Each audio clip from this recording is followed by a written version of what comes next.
10월 14일 수요일 황장수의 뉴스 브리핑 시작하겠습니다. 먼저 국정교과서 문제 논란 이야기 좀 하겠는데요. 이 문제에 있어서 지금 국회 안에서는 별별 이야기가 다 나옵니다. 친일파 후손의 쿠데타다. 새정치연합이 이야기했는데요. 자, 쉽게 이야기할게요. 박정희 대통령이 친일파고 그 후손인 박근혜 대통령이 역사를 쿠데타해서 뒤집으려고 한다. 이런 이야기를 하는 거 아니겠습니까? 말 좀 가려서 해야죠. 그러지 않습니까? 그럼 노무현 전 대통령은 뭡니까? 북한에 충성하던 사람의 사이라고 이렇게 이야기를 하면 되겠습니까? 그렇게 말하면 안 되잖아요.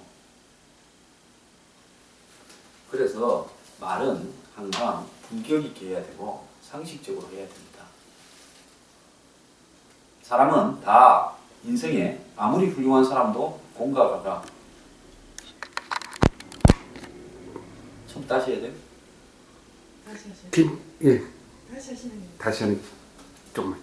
그리고 그 얘기 한번 하시죠. 저 강연회 얘기. 이야기하는 김에 그 이야기하고 있는데 예. 그 이제 두 번 더 안 끼웠다면 예. 자동으로 퇴장하십시오. 나오면 교체할 거니까 보조가 있으니까. 예, 알았어요. 사람이 그 매일 하는 일을 그렇게 실수를 하면 안 되죠. 합시다. 10월 14일 수요일 황장수의 뉴스 브리핑 시작하겠습니다. 제가 이 다음 주 목요일 얼마입니까? 그 20일이죠. 20. 예, 20일. 10월 20일 오후 7시 반에 황장수의 그 강연회를 합니다. 이번 강연회는 여러 때하고는 다르게 뉴스 브리핑을 하는 방식으로 이렇게 강연을 하려고 그럽니다. 그래서 제가 그 자리에 다뤄야 될 이슈가 있으신 분들은 이 블로그나 사무실에 연락을 해서 의견을 갖다가 제시해 주시면 그 의견에 대해서 제가 이야기하도록 하겠습니다. 제가 부산에도 가면요 한 100명쯤 옵니다. 광고 안 해도요. 근데 서울에서 강연회 하는데 지난번에 보니까 34분 오셨는데 이번에는 그 50명 이하로 오면 그냥 강연 안 하랍니다. 왜냐면 저도 이 제 지적인 어떤 이 노력을 엄청나게 해서 강연을 합니다. 제가 무슨 기계라서 틀면 나오는 라디오도 아닙니다. 그런 부분에서요. 우리 보수 진영에서 정말 자기의 개발을 위해서 또 지적 능력 향상을 위해서 투자를 하지 않습니다. 솔직히 보수가 오늘날 이렇게 이 좌파 종북 진영에 끌려가는 이유 중에 하나도 교과서 논쟁에서 한번 보십시오. 지금까지요. 이 교과서가 이렇게 된 게 2003년부터 오래됐는데 어느 누구도 이 문제에 대해서 제대로 논란을 제기해 오지 않고 그냥 있다가 이제 와서 갑자기 바꾸려 하니까 저렇게 반발에 부딪히는 거 아닙니까? 그래서 정말 발전하는 보수, 혁신하는 보수, 개혁하는 보수가 되기 위해서 다들 공부를 좀 해야 됩니다. 많은 분들이 와주시길 바랍니다. 오늘 첫 번째는요, 이 교과서 문제 이야기 좀 하겠는데요. 자, 어제 국회에서, 지금도 국회가 열리고 있습니다. 친일 독재자의 딸의 쿠데타다. 자, 이 말은 뭐겠습니까? 역사 쿠데타다 이야기했습니다. 박정희 대통령의 딸 박근혜 대통령이 이 자기 아버지를 위해서 역사를 갖다가 왜곡시키고 바꾸려고 쿠데타를 일으킨 것이 국정교과서다. 이렇게 이야기를 했습니다. 자, 그리고 1년짜리 교과서를 위해서 이렇게 시끄럽게 했다. 1년짜리 교과서는 무슨 이야기겠습니까? 자, 2017년에 6월달부터 2017년 가르치고 수능 시험 한번 치고 나면 2017년 12월달에 대선이 있지 않습니까? 그 대선에는 자기들이 이겨가지고 대선 이기면 곧바로 국정교과서를 없애버리겠다. 이 이야기를 하는 거 아니겠습니까? 자, 이 와중에 어제 지난 18대 대선에서 박근혜 대통령이 당선되는 데는 선거 부정이 있었다는 후에 이야기를 새정치연합 국회의원이 국회에서도 했습니다. 자, 이제 공천이 다가오니까요. 한마디로 공천 받으려고 하는 사람이 아주 발악을 합니다. 자, 어떤 말이든 할 수 있겠는데요. 진짜 중요한 것은 2017년 대선이요. 교과서 문제뿐만 아니라 모든 이념, 역사, 가치 문제를 다 얹어놓고 이기는 사람이 다 가져가는 winner takes it all 게임이다라는 것은 우리 국민들이 아셔야 됩니다. 저는 잘 됐다고 봅니다. 전부 다 얹어가 이긴 사람 마음대로 한번 그 다음에 5년을 한번 역사를 바꾸어 가는 거예요. 그래서 비겁하게요. 이번에는 보수 진영이 애매하게 야당의 전략을 차용하고 이러지 말고 당당하게 할 소리를 하고 보수에서 낼 수 있는 올바른 국민적 민생 요구를 담은 개혁안을 내고 그걸로 승부를 걸어야 된다라고 생각합니다. 자, 오늘 이야기하고 싶은 것은요. 세상에서 제일 얄미운 사람은 뒤에서 숨어서 총을 쏘는 아군 진영입니다. 지금 국정교과서 이 파동이 벌어지고 있는 와중에 좌파 성향의 매체, 종북 매체들은 2013년에 여당의 싱크탱크 여의도 연구원이 교과서를 국정화하는 것은 자유민주주의에 어긋난다. 그래서 검증을 강화한 현재 방법이 맞다라고 한 여의도 연구원의 이 보고서를 가지고 자, 새누리당의 싱크탱크에서 그렇게 이야기했는데 대통령의 뜻을 가지고 이렇게 끌고 가냐고 이야기를 하고 있습니다. 그러면서 또 한편 이야기하는 것은 이명박 정부가 들어서서 2009년에 이 교과서, 국사 교과서의 집필 기준을 강화하는 쪽으로 해서 2011년 들어서 내용을 수정 보완하고 검증을 강화하는 쪽으로 틀은 것이 보수 정권에서 그러지 않았냐. 그렇게 해가지고 그 추세로 왔는데 왜 갑자기 보수 정권에서 했던 부분을 스스로 뒤집고 국정화로 가느냐. 이런 이야기도 합니다. 그래서 이 지금 국정화를 대통령이나 청와대 그리고 이 정권에서 밀어붙이기 전까지 거민정제가 사실에 입각한 교과서라서 더 낫다. 그리고 다양성들도 수용할 수 있다. 이렇게 해오다가 갑자기 국정화로 가면서 논리가 앞뒤가 안 맞는 그런 모순에 빠졌다라고 지금 야권은 이야기를 하고 있습니다. 자, 제가 이 문제에 대해서 이야기를 좀 하겠습니다. 솔직히 말하면 우리 보수에는 이 몇 가지 지켜야 될 원칙이 있습니다. 저는요, 경제 문제나 사회 모순 문제에 대해서 우리 보수가 엄청나게 바꿔야 된다라는 부분에서 사회 개혁도 해야 되고 부패도 척결해야 되고 그 다음에 경제 정의도 실현해야 되고 그 다음에 거대 세력의 한마디로 법을 농락하는 행위도 단절시켜야 되고 양극화도 극복해야 되고 신분 상승의 사다리도 만들어져야 되고 그 다음에 주거나 이런 문제에 대해서 정부가 대폭 개입을 해야 된다는 개혁적인 입장에 서 있습니다. 그렇다고 제가 보수가 아닌 게 아닙니다. 왜? 여러분들이 알고 있는 보수가 여태까지 잘못된 거기 때문에 그것을 진짜 보수라고 착각하고 있는 게 있어요. 자, 기득권의 입장을 반영하고 한마디로 힘센 사람, 탐욕적인 사람의 입장을 반영해 오는 것이 보수라고 기존의 한국의 보수 지지자들이 잘못 알고 있기 때문에 제가 이런 이야기를 하는 것이 마치 보수가 아닌 것처럼 어떤 사람은 황장수는 진정한 좌파다 이야기도 했는데요. 보수는요. 자신들이 처해 있는 위치와 관계없이 한마디로 사회를 갖다가 점진적으로 개혁시키기에 나가기 위해서 최선을 다하는 노블레스 오블리제 정신을 가진 그런 것이 보수의 핵심입니다. 센 사람이 계속 세게 잘 나가도록 하는 것이 보수는 아닙니다.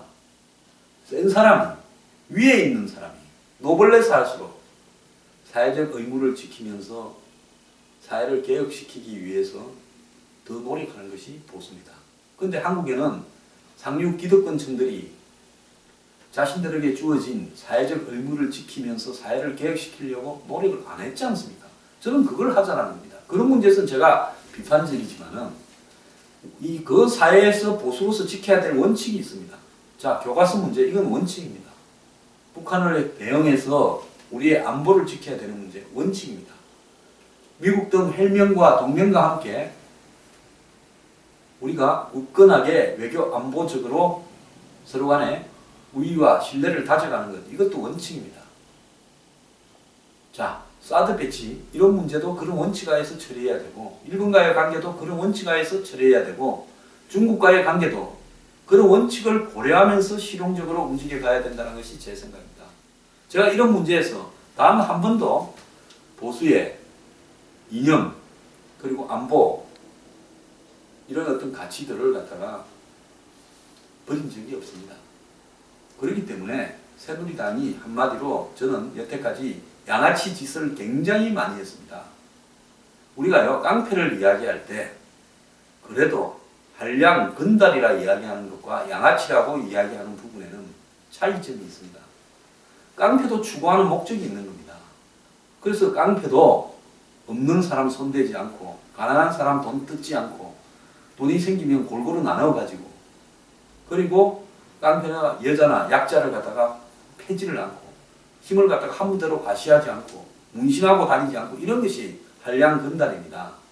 그런데 요즘 나오는 것은 전부 양아치 조폭이죠.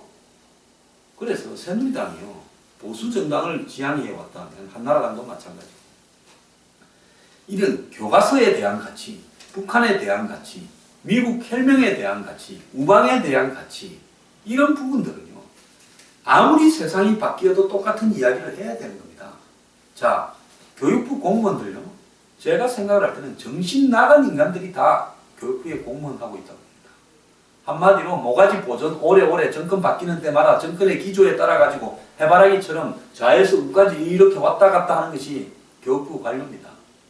자, 관료는 영혼이 없는 집단이다 라고 누가 이야기를 했어요. 왜? 영혼이 있으면 아니되옵니다 라고 하고 잘못 갈 때 저항을 하게 돼 있으니까 그럼 관료 못 해먹죠. 그래서 관료는 딱 엎드려서 복지부동에서 눈만 굴리는 복지 안동하는 그것이 영혼이 없는 관료입니다. 대한민국에는 관료 중에 대부분이 영혼이 없습니다. 장관도 영혼이 없어요. 이 정권 저 정권 붙어서 장관하는 사람이 한둘입니까? 솔직히 장관권쯤 되면 한 정권에서 충성을 바쳤으면 그 정권과 운명을 같이 해야 되는 게 인간적 상식이죠.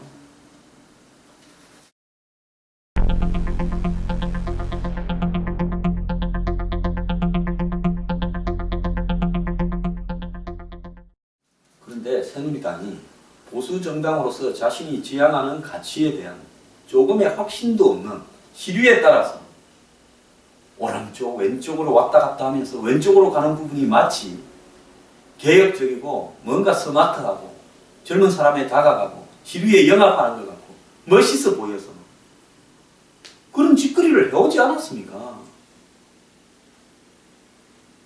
그러면요 필요할 때 따라 이념적 가치를 우리는 언제든지 박앤세일 할 수 있는 우리는 영혼이 없는 정당입니다 라고 하는 것이 맞죠. 새누리당이 과연 보수의 가치에 대해서 정확하게 이해하는 사람이 몇 명입니까? 그러면서 이런 어떤 부분들은 얼마든지 팔아먹어버리면서 그야말로 개혁해야 될 사회적 주요한 과제들은 과감하게 개혁해야 된다고 절대 이야기 안 합니다. 부동산 문제나 이런 문제요. 완전히 기득권 편을 들고 있는 게 정당이 새누리당 아닙니까? 그래서 저는 이런 여의도 연구원이 뭐 이런 걸 했다라고 야당이 조롱을 하는 그 형태가 벌어지고 있다고 생각합니다. 야당뿐만 아닙니다. 오늘 또 보수 언론이에요. 역사 교과서 국정화 대통령 설명 아직 부족하다. 대통령이 직접 설명을 해서 대통령이 어제 그 수석 비서관에 의해서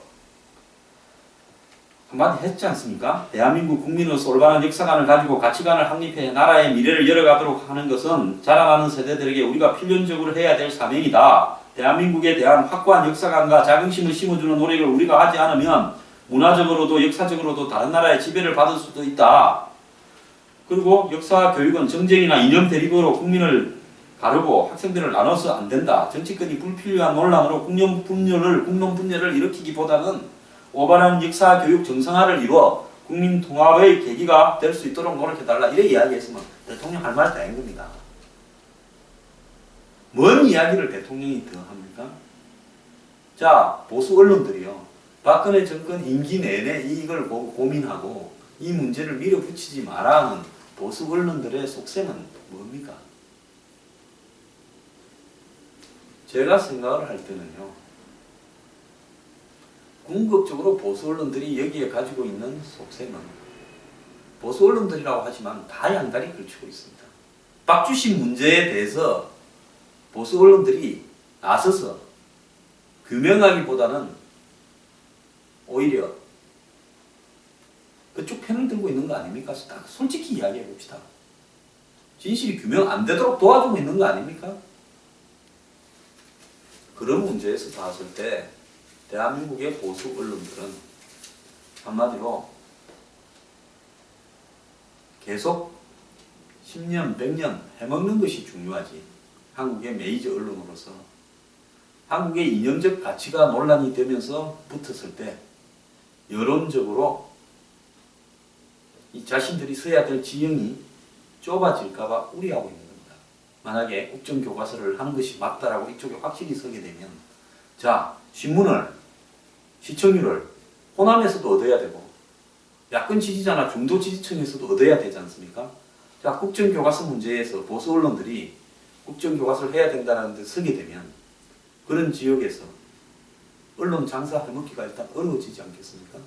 또 확실하게 박근혜 대통령을 패는 입장에 서게 됐을 때 다음에 정권이 바뀌거나 박근혜 대통령하고 반대하는 대책점에서 있는 여당의 인사가 대선 후보가 되거나 이랬을 때 박근혜 정권은 힘 실어주기 싫은 거 아닙니까? 자, 박 대통령이 보수 언론 뒤에 생각은 이면에 이런 생각이 있을 겁니다. 자, 박 대통령이 이념적 가치를 앞에 세워서 보수 진영을 단합시켜가지고 보수 진영 내부에서 자신의 말을 듣지 않는 사람을 제거하고 이 문제를 앞에 세워서 새누리당을 전부 줄 세워서 공천에도 힘을 발휘하려고 그런다. 그 보수 진영을 전체를 직결시키면 지지도가 좀 더 올라갈 거다. 이런 부분에 보수 언론이 좀 불만스러운 거 아닙니까? 제가 과거 방송할 때 그런 이야기들 많이 들었습니다. 그냥 뭐 그런 이야기는 안 할게요. 사람이 들은 이야기 어디 가서 옮기던 거는 사람이 아니니까요. 그래서 보수 언론이 반대하는 속성은 그런 데 있는 겁니다. 그 다음에요. 어제 뭐 여의도에서 새정치연합이 자기 당사 앞에서 국정교과서 반대하는 장외 세일을 하고 있으니까 보수단체 회원들이 가서 충돌이 좀 있었다는데 또 등장했습니다. 아줌마 한 명 등장해서 옛날에 안산의 세월호 현장에서 박근혜 대통령과 악수하던 아줌마가 또 나타났다. 제가요 광화문 앞에 세월호 시장에 가서 본 사람이나 옛날에 광우병 시위 본 사람이나 예? 그 사람들이 또 원탁 회의에서 새정치연합 예? 지도부와 또 뭐 지난 총선 대선 때 앉았던 모습을 본 거나 뭐 옛날 좀 더 거슬러 올라가면 십몇 년 전에 효선 미선 장갑차 사건 범대위에서 본 사람들이랑 다 똑같은 사람들입니다. 아니 자기들은 맨날 똑같은 사람들이 십몇 년째 길거리에서 정당에서 공천심사위원회에서 맨날 돌아가면서 다 보이면서 보수 진영의 특정한 아줌마가 예? 세월호 안산 체육관에 보였다가 지금 저 앞에 나왔다. 그래 하고 싶은 말이 뭡니까? 박근혜 대통령이 악수할 때 그 아줌마 보고 앞으로 모든 시위 현장에 나가가지고 야당의 뭐 대표가 시위하고 있으면 거기 가서 욕설하라고 시켰다고 이야기를 하고 싶은 겁니까? 안 그러면 거기에 무슨 정부기관이 돈을 대줬다고 이야기를 하고 싶은 겁니까? 말을 하려면요 어설프게 하지 말고 정확하게 하세요. 책임질 수 있는 말을 사실 근거를 가지고요. 좌파 매체가요 한편으로는 박근혜 대통령이 부친의 명예회복에 집착하다가 길을 잃었다 이렇게 제목을 달고 있는데 다른 한편으로는 교과서 싸움에 수단이 없다. 야당 벌써부터 패배주의다. 실토하고 있습니다. 국정교과서 문제에 길거리로 나가서 강력한 목소리만 내지 어떻게 이 싸움을 이길 수 있을 건가 자신이 없는 겁니다. 제가 이야기를 하지 않습니까? 이 문제는 토론을 하면 할수록 야당을 올가매는 올무 역할을 할 거랍니다. 야당은 올무에 걸렸어요. 동물이 산동물이 산짐승이 올무에 걸리면 거기에서 도망가려고 처음에 막 몸부림을 세게 칩니다. 움직이면 움직일수록 다리나 목을 올가 이렇게 드는 게 올무입니다. 야당은 이 문제 가지고 아무리 장애 투쟁을 하고 국회에서 생고함을 질러도 이길 수 없습니다. 제가 야당을 위해서 정말 하나 건의를 해드리고 충고를 해주고 싶은데요. 이 문제에서 그냥 결의안이나 좀 채택하고 해임 결의안 하나 내고 그리고 대통령 욕이나 좀 하다가 한 보름쯤 뒤에 조용히 빠지세요. 이 문제를 가지고 총선 대선까지 가면 야당 집니다. 꼬우면요, 다음 대선에서 이겨가지고 국민을 위한 좋은 정책을 내어서, 그리고 이런 이념이나 가치적 문제에 몰두하지 말고요, 정말 민생을 생각하는 주거 문제나 이런 부분에 좋은 대안을 내어가지고, 청년 실업에 대한 좋은 대안을 내어가지고 다음 대선에 이겨가지고 집권하고 난 다음에 다시 또 검정으로 가든 인정으로 가든 마음대로 하세요. 1년짜리라고 이야기를 하지 않습니까? 그런데 뭔 걱정을 합니까? 야, 1년 이렇게 한번 해보다 보면 반작용이 커서 야당이 이길 수도 있겠죠. 야당 말대로 그렇게 잘못된 거라면요. 그러니까 그냥 조용히 물러나는 게 이 일에서 수렁에 안 빠지는 길입니다.